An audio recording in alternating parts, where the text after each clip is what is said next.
fursa hii kuwashukuru watu wote mliofika mahakamani leo, wanachama, wananchi, viongozi na vyombo vya habari ambao mmefika kwa wingi sana leo.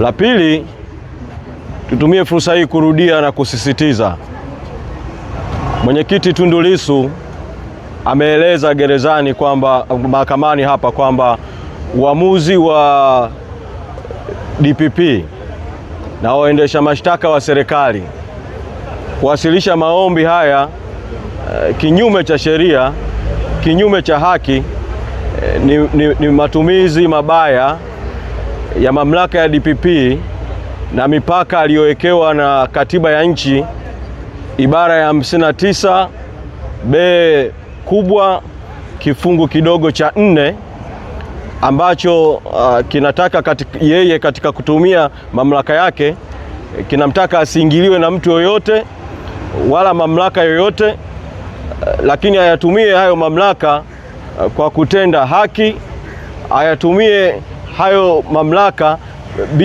bila matumizi mabaya ya mamlaka, na ayatumie hayo mamlaka kwa maslahi ya umma.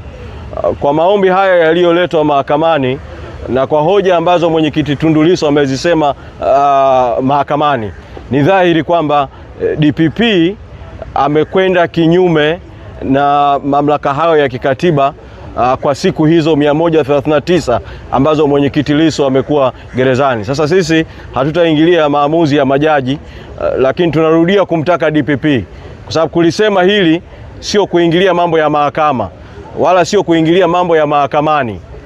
DPP ana mamlaka kwa mujibu wa katiba na sheria.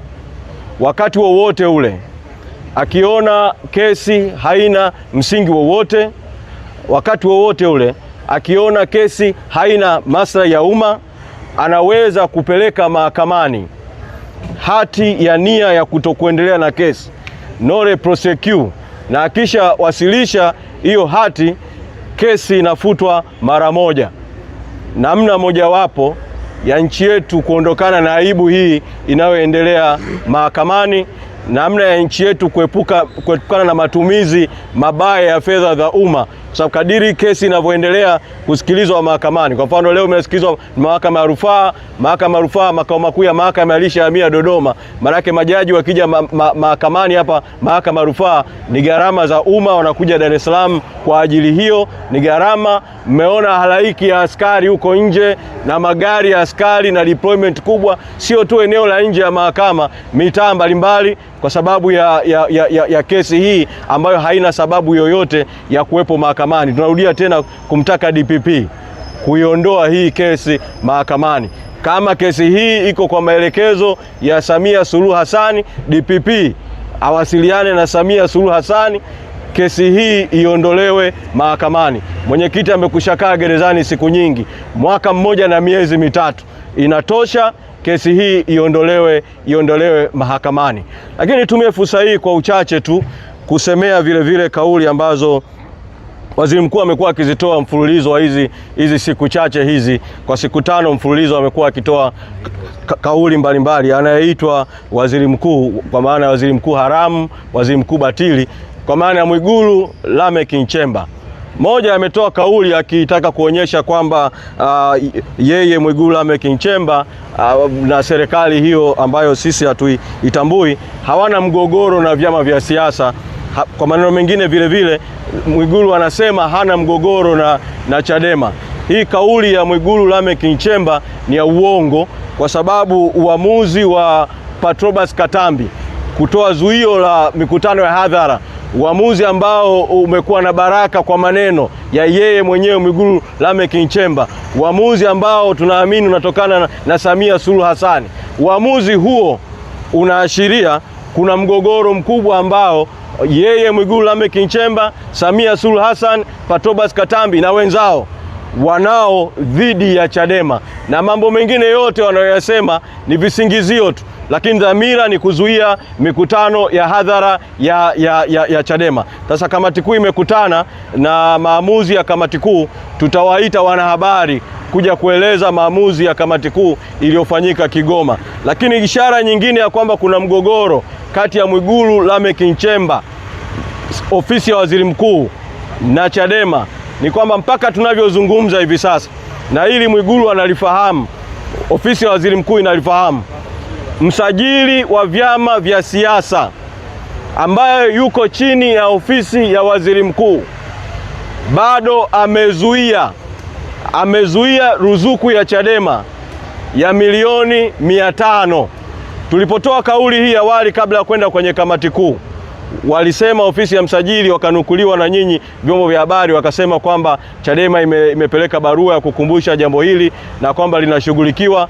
Siku chache baadaye, na asema haya hadharani, msajili akatuandikia barua nyingine ambayo haikuwa na msingi wowote, lakini ilikuwa ni na dhamira ya kuchelewesha ifike juzi tarehe 30 mwezi Juni mwaka wa fedha uishe, ili msajili aje atoe kisingizio kwamba jambo hili limechelewa, fedha zimerudishwa hazina. Katika hali hii, kwa kuwa tumeshaanza mwaka mpya wa fedha, leo ni tarehe 3 mwezi Septemba, tarehe 3 mwezi Julai, tarehe 3 mwezi Julai, tunamtaka waziri mkuu haramu huyo batili Mwigulu Lameck Nchemba na ofisi ya waziri mkuu na wizara ya fedha, kama wanasema hawana mgogoro na Chadema, tuna mgogoro nao mkubwa sana sisi kwenye mambo makubwa sana: uporaji wa uchaguzi, uwizi wa uchaguzi 2025, mauaji makubwa ya raia, tuna mgogoro nao. Chadema tuna mgogoro nao, na Watanzania tuna mgogoro nao. Watanzania wana mgogoro na serikali hii. Hilo ni jambo ambalo liko dhahiri, wasiseme kwamba hakuna mgogoro katika nchi hii. Lakini katika jambo hili dogo sana la ruzuku, tunawataka watoe kauli. Kama bado hawaendelezi migogoro, ni kwa nini mpaka sasa hawajaingiza ruzuku ya Chadema? Kwa wanachadema wote, nitumie fursa hii tu kuwaeleza jambo hili la kuzuiwa mikutano ya hadhara. Mvute subira, tumekushalisema kwamba ni uamuzi haramu, ni uamuzi batili. Kauli ya Patrobas haikuzingatia katiba, haikuzingatia sheria, hakuwa na mamlaka ya kutangaza hali ya hatari, hakuwa na mamlaka ya kuzuia mikutano. Lakini ni hatua zipi ambazo chama tutachukua? Kamati kuu imekushafanya maamuzi, tutawaita makao makuu ya chama, tutatangaza uamuzi. Kwa sasa tuko katika msiba vile, makamu mwenyekiti wetu amefiwa na dereva. Leo asubuhi kabla ya kuingia mahakamani nilitafuta update ya nini kinachoendelea, kwa sababu jana hakufanyika uchunguzi wa mwili, na nikawa nimeelezwa muda ule ndio sasa walikuwa wameingia kukamilisha uchunguzi wa mwili.